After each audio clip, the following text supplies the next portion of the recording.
बोले श्री विष्णु महाराज की जय। योगिनी एकादशी। आहार कृष्ण पक्ष एकादशी। अर्जुन बोले कि हे जनार्दन, मैंने ज्येष्ठ मास के शुक्ल पक्ष के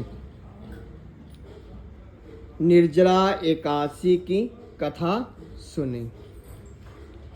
अब आप कृपा करके आहार मास के कृष्ण पक्ष की एकादशी की कथा सुनाइए।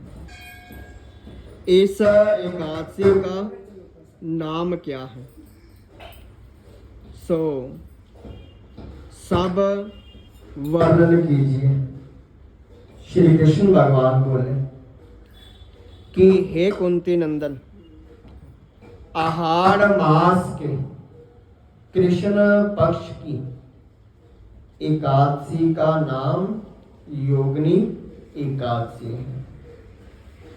इस व्रत के करने से समस्त पाप नष्ट हो जाते हैं। यह व्रत इस लोक में भोग तथा परलोक में मुक्ति देने वाला है। हे पार्थ, यह एकादशी 3 लोकों में प्रसिद्ध है।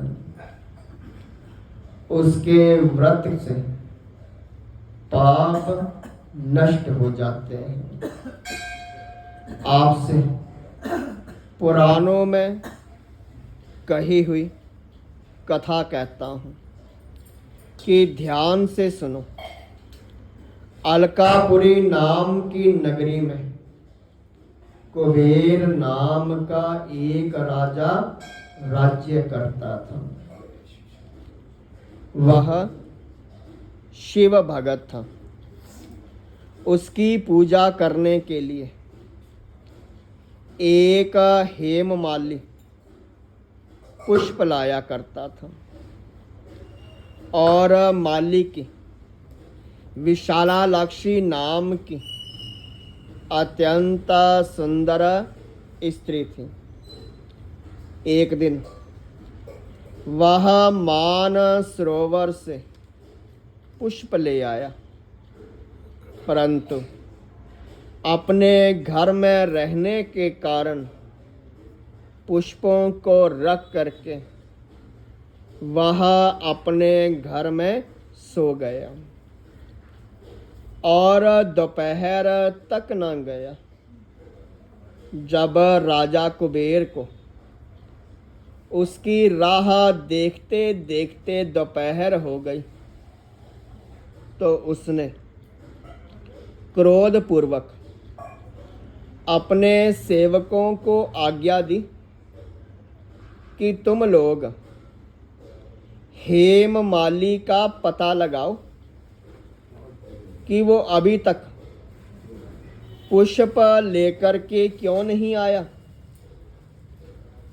जब सेवकों ने उसका पता लगाया तो वह कुबेर के पास जाकर के कहने लगे, हे राजन, वो माली अभी तक अपनी स्त्री के साथ रमन कर रहा है। सेवकों की इस बात को सुनकर के कुबेर ने हेममाली को बुलाने की आज्ञा दी।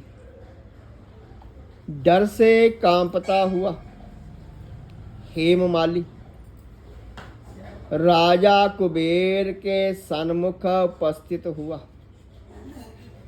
उसे देख करके राजा कुबेर को अत्यंत क्रोध आया। उसके होंठ फड़फड़ाने लगे।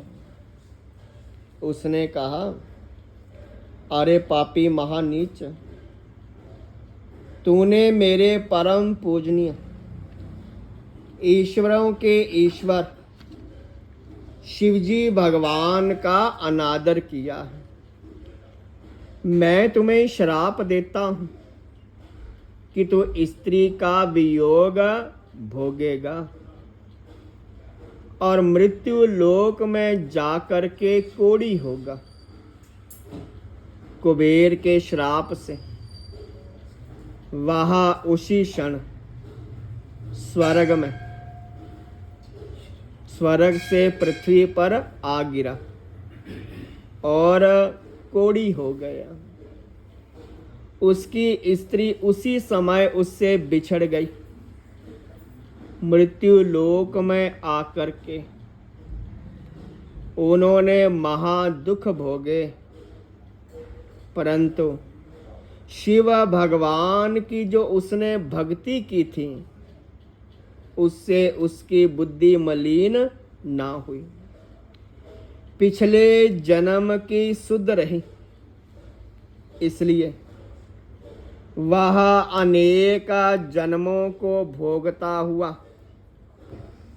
अपने पूर्व जन्म के कुकर्मों को स्मरण करता हुआ हिमालय पर्वत की तरफ चल दिया। चलते चलते वो मार्कंडे ऋषि के आश्रम में आ पहुंचा। वहां ऋषि अत्यंत वृद्ध थे, तपस्वी थे, दूसरे ब्रह्मा के समान प्रतीत होते थे। उनका वो आश्रम ब्रह्मा की सभा के समान शोभा दे रहा था। उसको देख करके हेममाली वहां गया और उनको प्रणाम करके उनके चरणों में गिर पड़ा। उसे देख करके मार्कंडे ऋषि बोले कि तूने कौन से खोटे कर्म किए हैं जिससे तू कोढ़ी हुआ है और महान दुख भोग रहा है। हेममाली बोला, हे मुनि, मैं यमराज कुबेर का सेवक था। मेरा नाम हेममाली है और राजा की पूजा के लिए मैं हर रोज फूल लाया करता था। एक दिन अपनी स्त्री के साथ विहार करते करते देर हो गई। दोपहर तक फूल लेकर के ना पहुंचा। तब उन्होंने श्राप दिया कि तू अपनी स्त्री के वियोग और मृत्यु लोक में जाकर के कोढ़ी बन करके दुख भोग। इस प्रकार मैं कोढ़ी हो गया तथा पृथ्वी पर आकर के असहनीय कष्ट भोग रहा हूँ। कृपा करके आप मुझे कोई ऐसा उपाय बतलाइए जिससे मेरी मुक्ति हो।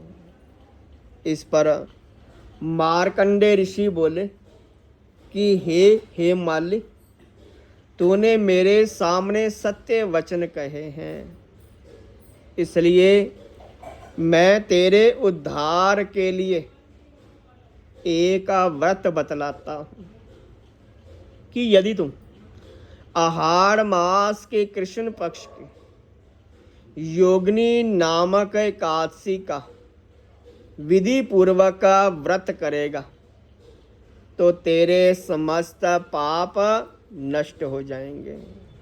इस पर हेममाली बड़ा प्रसन्न हुआ। मुनि के वचनों के अनुसार योगिनी एकादशी का विधि पूर्वक व्रत करने लगा और इसके प्रभाव से कुछ ही समय के बाद फिर अपने पुराने रूप में आ गया। हे राजन, इस योगिनी की कथा का फल 88 सहस्त्र ब्राह्मणों को भोजन कराने के बराबर है।